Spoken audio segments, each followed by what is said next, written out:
a lot of us, including myself, are prone to shots like this. Hanging back, finishing like this, feels okay, no real compression, no divot, and look where it ended up. I think that's just gone to the backside left of the green. Well, it's certainly not on it. Now, I had a lesson with a legend yesterday, Costantino Rocca, because I'm trying to get my game in order. And he was telling me every single time, he's like, Alex, you're hanging back, your sternum's so far behind, and you're scooping. And it's funny, because every time I hit a shot, we actually started like laughing about it, because I did it with 4-iron, I did it with my wedges, I did it even with my chipping. It ran through my entire game, and I was like, how can I stop doing this? Well, that felt great in terms of flight. Flight is perfect. A little bit left. Why? Face, and a little bit this way. Ah! Yeah. And why do you think I do that? Is that just... Because it's your swing. If you want to change, you have to, don't feel the club is going up, but feel the club is there. After the ball, you have to be low. Okay. And then you can finish even, eh? Yeah, without do it with the body. Keep the right foot down a little bit and then you turn. Well, he showed me some really cool feelings of like sternum down, and that worked really well. But this also got me thinking, right? I was like, I'm sure there was a drill that I used to do, like a bit of a weird adjustment with the face that really got me exaggerated with staying down in the shot, trying to get that feeling of compression.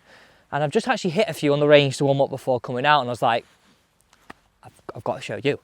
Like, I'm not saying you're gonna get it perfect and compress it right away, but certainly, right, this is our starting point. Have a look at this. And we'll use these figures. That carried 115. I've got 8-iron here for context. Let's have a look at some other numbers that we've got in here. Club head speed 73, ball speed 92, and look at our smash factor. I'll hit one around the same club head speed, and when I start compressing it, this should go to around a 1.4, and this, well, let's try and get it somewhere near the 110.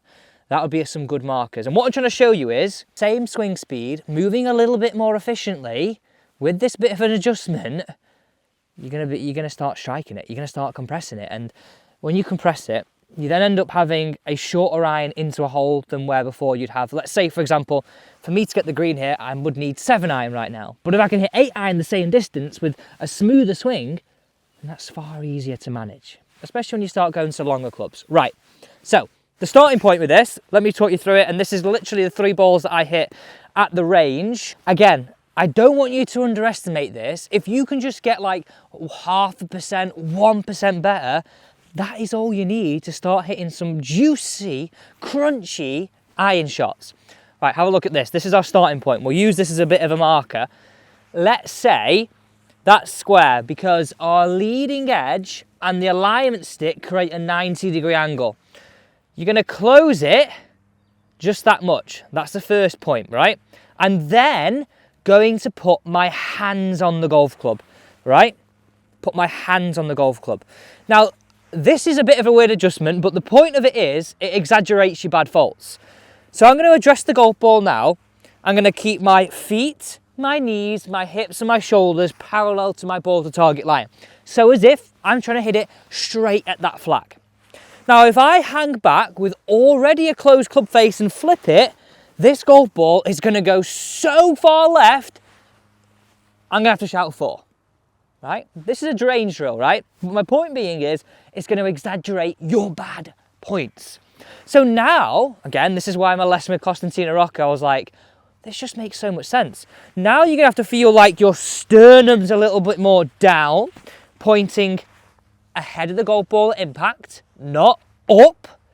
And also, to combine that, I'm going to have to feel like I really get these hands ahead. I'm really trying to keep that club face square. Again, you've got to work harder because the club face is closed at address. Like, hold that up there. How do I get it to point to target? Boom. Well, what's that? That's that. Sternum down over the golf ball like this. Okay, let me hit one away. I'm going to hit it around the 73 club head speed. And let's just see what numbers we get right. These could be off the scale good. And it might not be perfect straight away. Let me just get that right again. So that's square, slightly closed, hands on, aim my body parallel to target line. That's the feeling. Don't hang back because it's going to exaggerate the bad. Here we go. Oh, did you just see that flight? Oh my gosh. That's ended up on the green. I mean, just look at these numbers. I swung it a bit too quick, but it's one of them, right? But look at this. I swung it for 3 miles an hour too quick. 125 carry. Look at the launch that I got it. And a little bit better smash. I could do better than that. This crept up a bit, and this crept up a bit. Right, I mean, now we're talking, right? Look at this. We started to hit down the golf ball.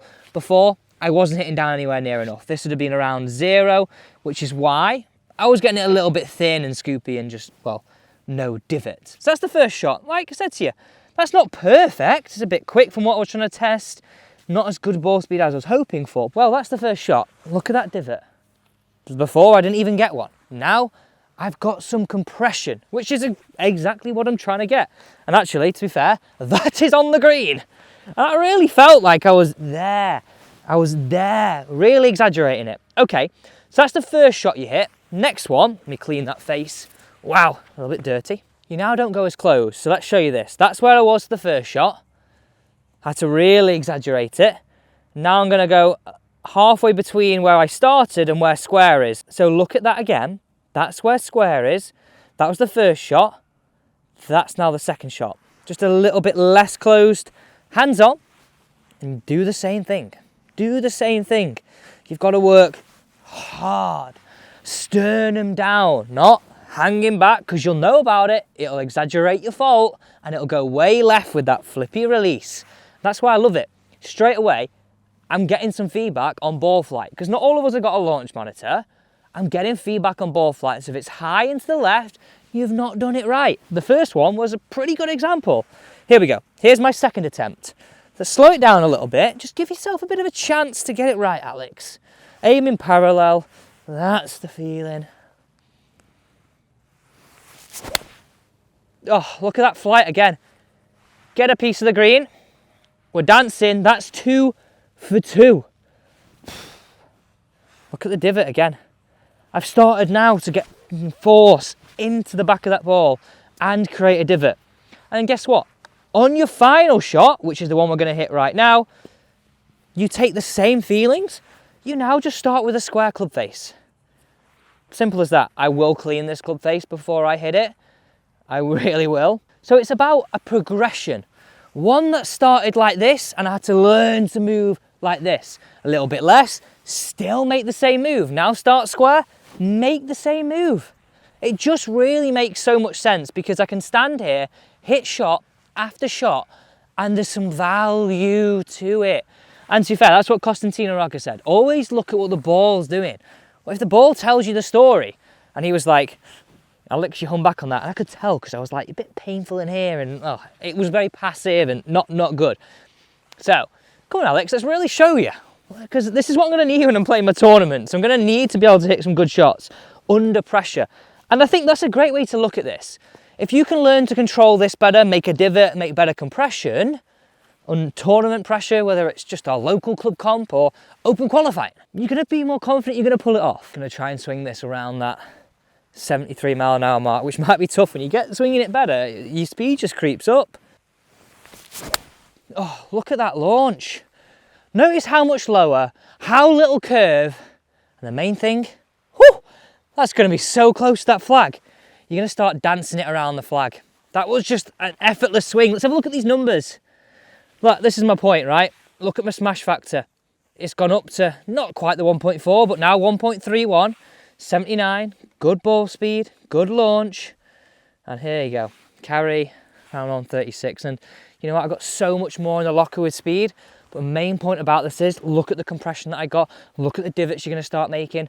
And the feedback I wanted to give you this drill, you know when you've done it wrong, it'll go high and left.